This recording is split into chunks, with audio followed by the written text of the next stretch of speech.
I got into public education. Spent a decade working for our local district, working in community education, and just so many difficult issues within the district. Lack of quality teaching, lack of leadership in buildings, lack of empathy and understanding of the children, the lack of access to services that would have made high-performing teachers really be able to deliver the promise for kids, and an old thinking about what school looked like. So I left working for the district and actually ran and became an elected school board member because that was going to fix everything. And it did not. And so I learned a lot about governance and what that meant for an urban district and the limitations of that.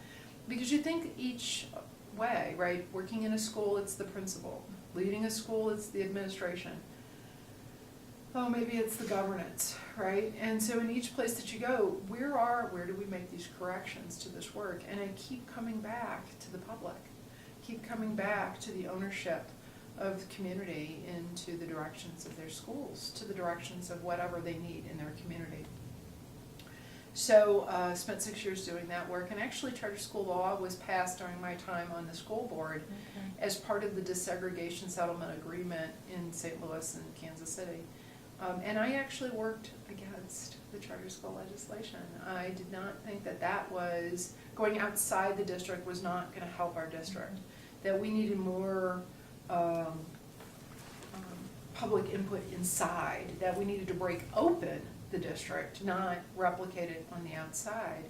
And what I saw for the vast number of schools the first few years of this work, actually the first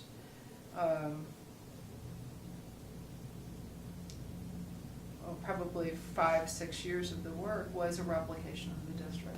It wasn't innovative in my town, in my city. It was built by these rugged individualists who were going to try to do school differently and really hired the same people and had the same sort of structures and systems. It just didn't have all of the bureaucracy. It really didn't have any of the outcomes. I joined the mayor's office to work with him, believing that this connection between community and school was important. He did too, and he has been elected 3 more times since then. Longest serving mayor in the city of St. Louis, and he has really made children and education front and center to his work.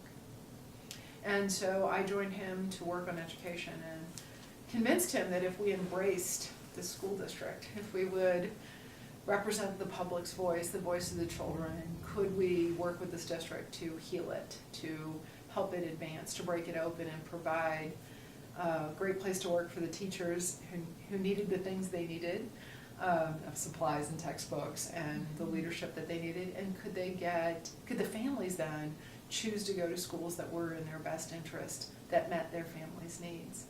And we ran school board candidates and did that pathway to trying to do that, and it wasn't sustainable. And after all of that, I finally said, let's take a look at this charter school work.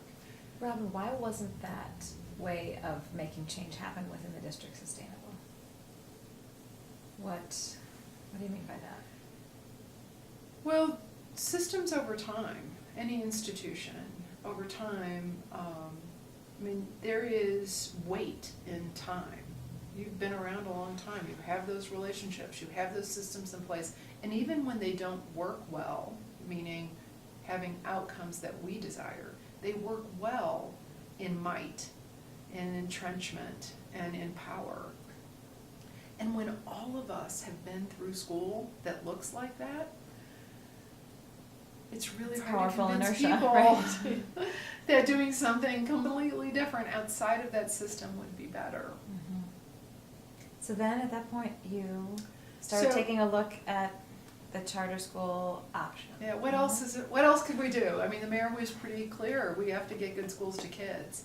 And I really took the approach of the entire system. Like, you know, the joke about why did Jesse James rob banks? Because that's where the money was. You know, why do we do school reform with school districts? Because that's where the children are. We want to help the children. And so we were forced to analyze, you know, that didn't work. We couldn't sustain a big movement within an old district. You could not put line in old skins.